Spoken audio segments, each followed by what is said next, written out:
তাপ সঞ্চালন বা ট্রান্সমিশন অফ হিট এই অধ্যায় থেকে বিভিন্ন গুরুত্বপূর্ণ পরীক্ষায় আসা কিছু প্রশ্ন বা প্রতিযোগিতামূলক পরীক্ষায় আসা কিছু প্রশ্ন, যেমন তাপ সঞ্চালনের প্রক্রিয়া তিনটি। তাপ পরিবাহকত্ব মান নির্ভর করে পরিবাহকের উপাদানের উপর। যে পদার্থের মধ্য দিয়ে তাপ পরিবহন ক্ষমতা সবচেয়ে বেশি? উত্তর কঠিন।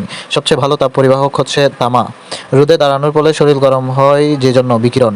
আকাশ মেঘলা থাকলে শিশির পড়ে না, কারণ মেঘ তাপরোধী পদার্থ।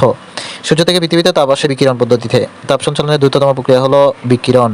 ভ্যাকুয়াম এ তাপ পরিবহিত হয় যে মাধ্যমে? বিকিরণ। চুলার উপর রাখলে অ্যালুমিনিয়ামের তৈরি কেটলির হাতল গরম হয় তাপের পরিবহনের জন্য। রান্না করা হাঁড়ি পাতিল সাধারণত অ্যালুমিনিয়ামের তৈরি হয়, এর প্রধান কারণ এতে তাপ দ্রুত সঞ্চারিত হয়ে খাদ্যদ্রব্য তাড়াতাড়ি সেদ্ধ হয়। একটি জ্বলন্ত বৈদ্যুতিক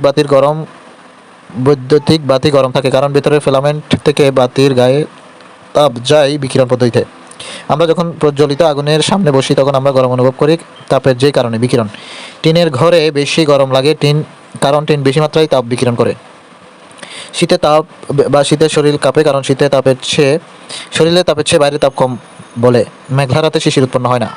আকাশ মেঘলা থাকলে গরম বেশি লাগে কারণ মেঘ পৃথিবী পৃষ্ঠ থেকে বিক্ষিপ্ত তাপকে উপরে যেতে বাধা প্রদান করে। যে রঙের বস্তুর তাপ শোষণ ক্ষমতা কম? উত্তর সাদা।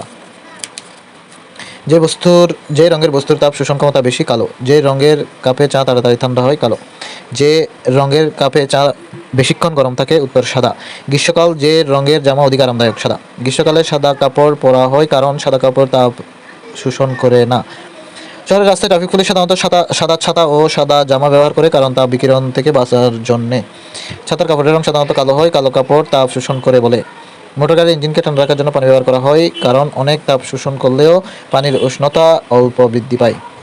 সমান তাপমাত্রা দিলেও দুধ পানির চেয়ে আগে ফুটে কারণ পানির তাপ গ্রহীতা বেশি বলে।